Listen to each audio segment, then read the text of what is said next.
when 2.5-year-old Kelly Mayo was found floating face down in her family's swimming pool. Her parents managed to get her breathing again using CPR instructions received over the phone. But as Kelly was airlifted to a nearby hospital, no one knew how severe her brain damage might be.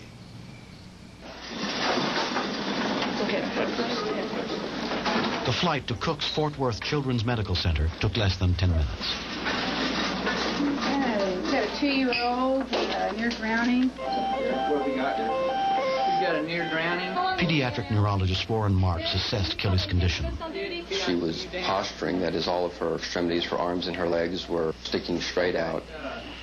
She had abnormal muscle tone, which is a sign that either your brain is swelling or that you have injury to the brainstem.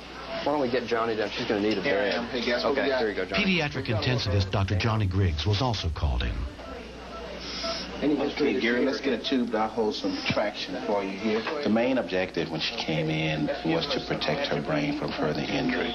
We would continue to do all the breathing for Kelly, keeping her paralyzed with medications, keeping her very heavily sedated with medications so that she would expend very minimal energy. 2.5-year-old Kelly Mayo was in a medically induced coma. We put her in the CAT scan, and there was no evidence of a blood clot, nothing that required the surgeon to go to the operating room with Kelly, but her brain did look swollen. Dr. Marks, I try and reassure them that everything is being done, that she's very sick, and it is possible that she's not going to survive. At that point, I lost it. I started shaking. In fact, the wife had to shout at me to bring me back to reality.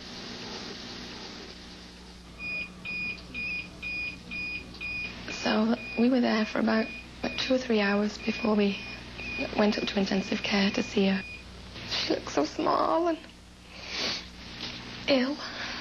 Okay, consistently 35? About 35. Her blood pressure and vital signs initially had been stable, but they now had started to fluctuate as well.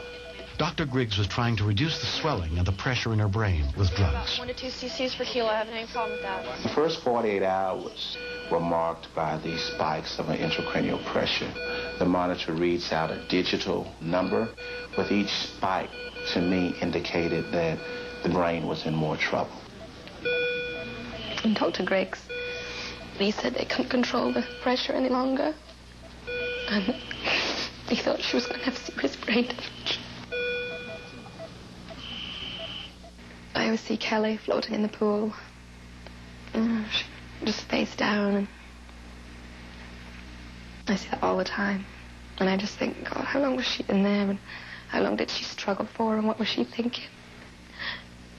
If she did try and call out and we couldn't hear her.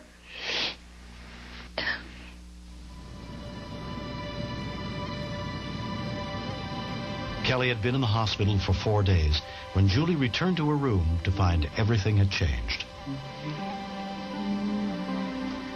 Gary was sat there holding her. He was sat in a rocking chair holding her. So I kind of knew then that she was going to be okay.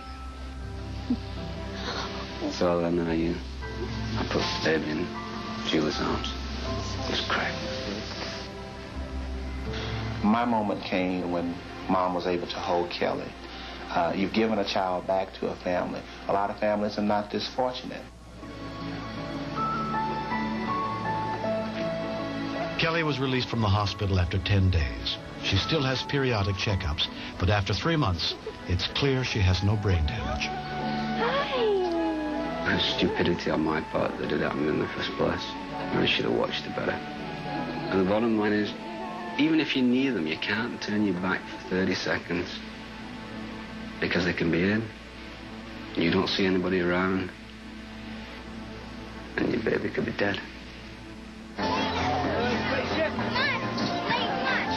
Drowning is one of the most common causes of accidental death in young children in this country. Kelly's whole family is grateful that she managed to survive. From the policeman, the dispatcher, to the medics, and the fire department, and the helicopter people, and all the doctors and the nurses. You know, it's fantastic the way it works. Everything just goes so quick. She fell in the pool and she couldn't breathe, and I was scared. Thank you for saving my sister.